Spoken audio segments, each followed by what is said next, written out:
Welcome to our deep dive today.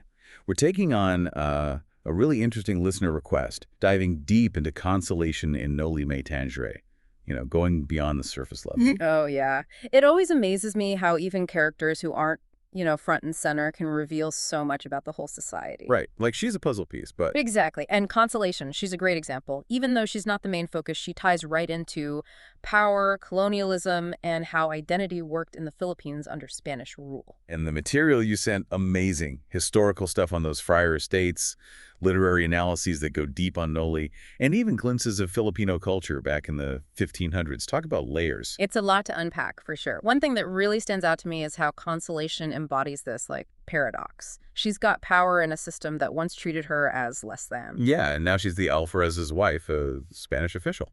She started as a lavandera, a washerwoman. Total shift in social standing. Makes you think about those historical accounts, how those friar estates became major players. They weren't just religious, they were like landlords with huge influence. Oh, absolutely. Using methods Europe knew well, gifts, people leaving them stuff in their wills, offerings. One source even says, the friar orders gradually secured the richest of the arable lands in the more thickly settled portions of the Philippines.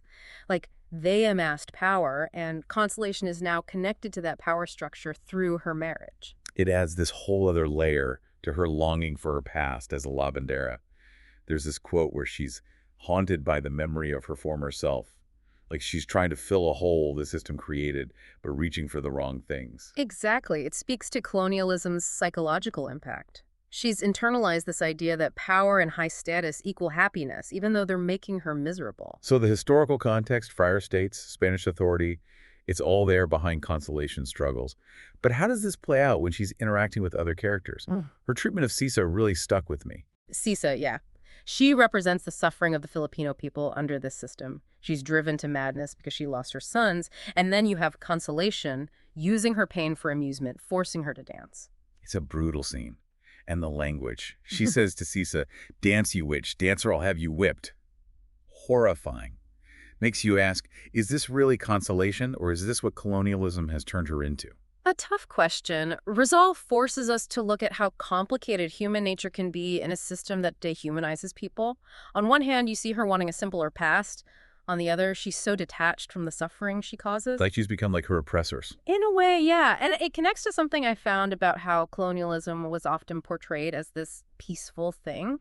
Like how American commemorations of figures like Father Marquette, who was a Jesuit missionary, made him out to be this gentle, respectful person. Oh, interesting. But they conveniently skip over the displacement and exploitation of Native Americans. This source even mentions how these commemorations focused on Marquette being Christian and white, connecting him to the region's emergence as a hub of U.S. economic empire, downplaying the role of indigenous dispossession. So it's like those historical commemorations, and maybe even characters like Consolation, are engaging in this selective memory. Choosing to ignore the suffering all around, which kind of justifies the system benefiting them. It's that same tendency to look away from injustice that lets oppressive systems thrive. Makes you wonder, is Consolation choosing to ignore the suffering she inflicts, or has she just become numb to it? That's a great question. And I think it gets at the sneaky way power works. It can warp how we see things, what we value, even our ability to feel for other people.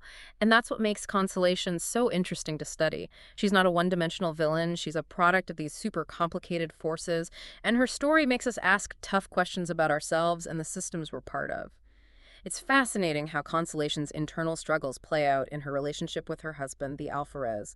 Not exactly a love story, is it? No, not really. It feels more like they're constantly vying for power than like a genuine partnership. Yeah, more like a power struggle. And it reminds me of those historical accounts about how the friars acquired land. Oh, how so? Well, it wasn't always through force, right? Sometimes people would just give their property to the church. Yeah, I remember reading about that. And it's similar here because those seemingly benign acts ultimately led to the friars having all this power.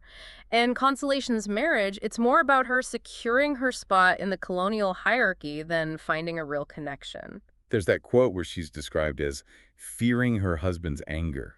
Like even though she has authority over Filipinos, she's still under her Spanish husband's thumb. It shows how oppression can work on so many levels, even within relationships that are supposed to be close.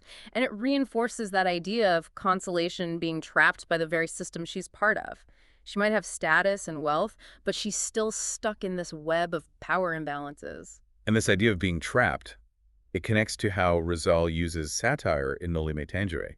He uses humor to expose the hypocrisy of the colonial system. He's brilliant at it. One source called his satire a weapon against oppression, and I think that's spot on. He's not just joking around, he's challenging authority and making readers question things. Right, like Consolation's obsession with these extravagant parties, trying so hard to be like the Spanish. It's like Rizal is showing those Filipinos who've bought into the colonial mentality how ridiculous they look. Exactly. And he doesn't spare the Spanish friars and officials either. He makes fun of their arrogance and their moral failings, showing the decay at the heart of the system. Okay, back to Consolation for a sec. We've talked about her longing for the past, her relationship with her husband, her cruelty towards Sisa. What about her spiritual side? One source mentioned those traditional Filipino beliefs about spirits and the afterlife, and it made me wonder if those beliefs could still be influencing her, even though she's outwardly Catholic. That's an interesting thought. That source talks about how Filipinos believed in all these different spirits, especially nature spirits that could affect people's lives.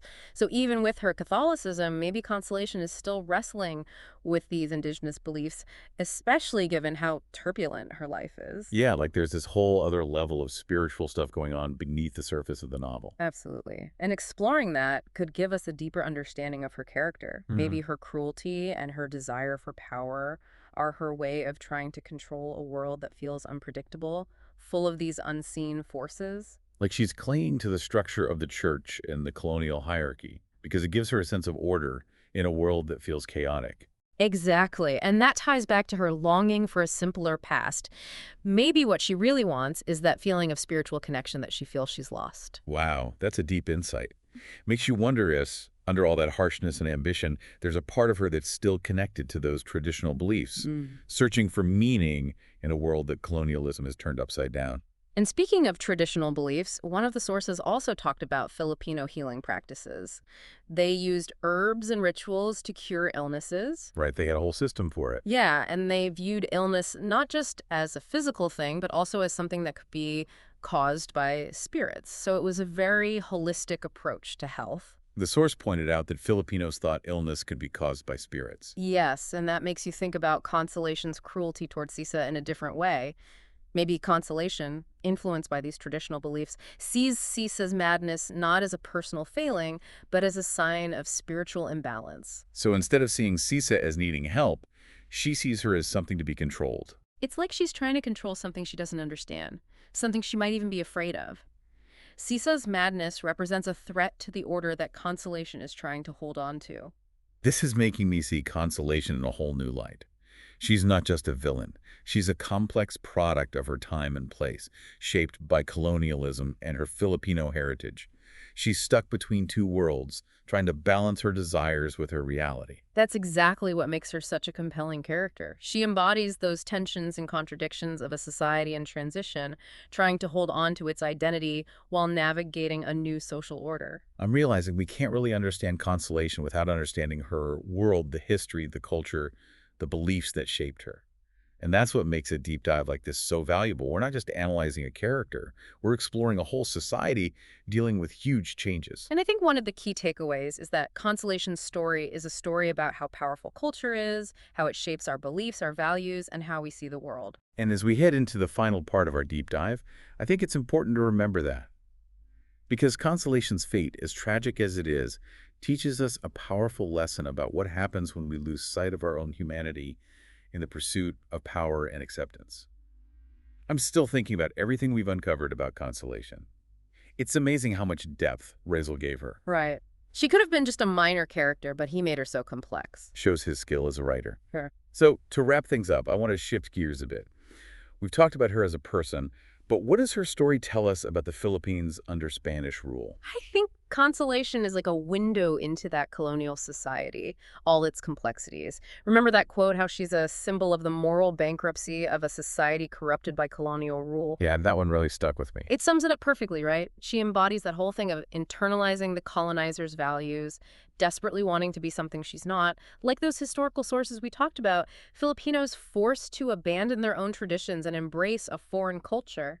Leading to that identity crisis for so many Filipinos, caught between two worlds, not belonging to either. And Consolation is living that struggle, trying to erase her Filipino identity, become more Spanish, but it just leaves her empty. It reminds us that really belonging comes from embracing who you are, not trying to fit into someone else's mold. And it's interesting how this whole idea of cultural identity is still relevant today, even in a world so different from Rizal's time.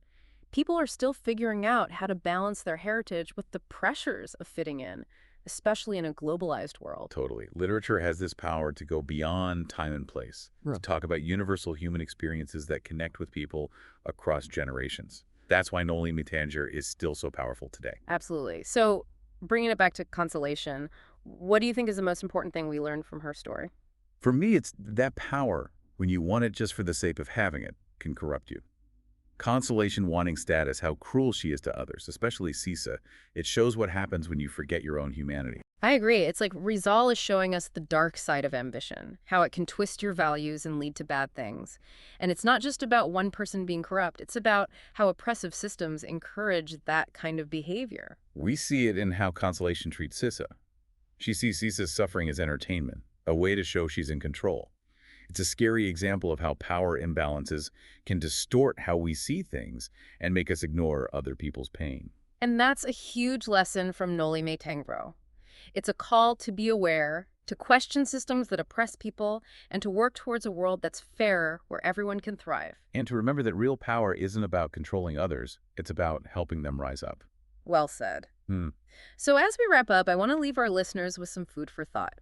How might Consolation's story be different if she lived in the Philippines today?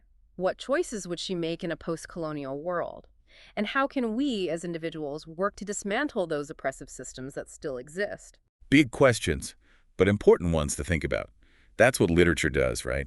Makes you think critically, face uncomfortable truths, and work towards a better future. Thanks to you, our listener, for taking this deep dive with us. We hope you learned something new about Consolation, Noli Me Tangere, and how relevant Rizal's message still is. Until next time, keep exploring, keep questioning, and keep learning.